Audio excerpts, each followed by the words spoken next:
क्या अब रोका जाएगा राफा पे हमला? जी हां, आपको बता दें कि संयुक्त राष्ट्र की शीर्ष अदालत में इजराइल को बड़ा झटका लगा है, जहां आईसीजे ने इजराइल को गाजा के राफा पर हमले को रोकने का आदेश दिया है।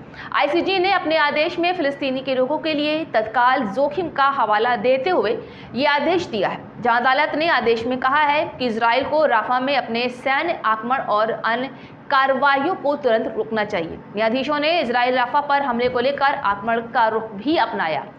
आपको बताते चलिए कि 7 मई को इजराइल ने राफा पर आक्रमण शुरू किया। इससे 18 मई तक लगभग 8 लाख फिलिस्तीन विस्थापित हो गए।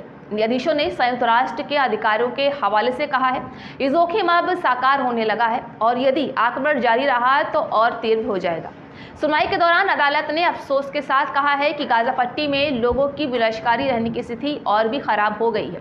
लंबे समय तक और व्यापक रूप से भेजने की कमी के कारण वहां के लोगों की स्थिति दिनों दिन बिगड़ रही है। वहीं गाजा में अपने सैन्य अभियान को रोकने और क्षेत्र से हटने का आदेश देने के अनुरोध पर फैसला देने के लिए शुक्रवार को सुनवाई शुरू की गई। हालांकि इजराइल द्वारा ऐसे किसी भी आदेश का पालन करने की संभावना नहीं है, लेकिन इससे लगातार अलग थलग होते देश पर अधिक दबाव पड़ेगा। वहीं गाजा के युद्ध में इजराइल की भूमिका लेकर लगातार आलोचना बढ़ रही है, यहाँ तक कि उसके निकटतम सहयोगी संयुक्त राज्य अमेरिका की ओर से भी दक्षिणी शहर राफा पर आक्रमण के खिलाफ चेतावनी दी गई है। सैकड़ों हजारों फिलिस्तीनियों ने कहीं और लड़ने से शरण मांगी है। इस सप्ताह ही 3 यूरोपीय देशों ने घोषणा की है कि वे फिलिस्तीनी राज्य को मान्यता देंगे और एक अन्य संयुक्त राष्ट्र अदालत के मुख्य अभियोजक ने हमास के अधिकारियों के साथ साथ इजरायली नेताओं के लिए गिरफ्तारी वारंट का अनुरोध भी किया है।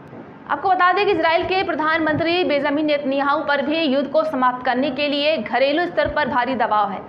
ये तब शुरू हुआ है जब हमास के नेतृत्व वाले आतंकवादियों ने इजराइल में हमला किया था, जिसमें 1200 लोग मारे गए थे और लगभग 250 को बंदी बना लिया गया था, जहां हजारों इजरायली प्रदर्शन भी शामिल थे। हालांकि इजराइल ने संकेत दिया है कि आईसीजे के आदेश को खारिज कर देगा।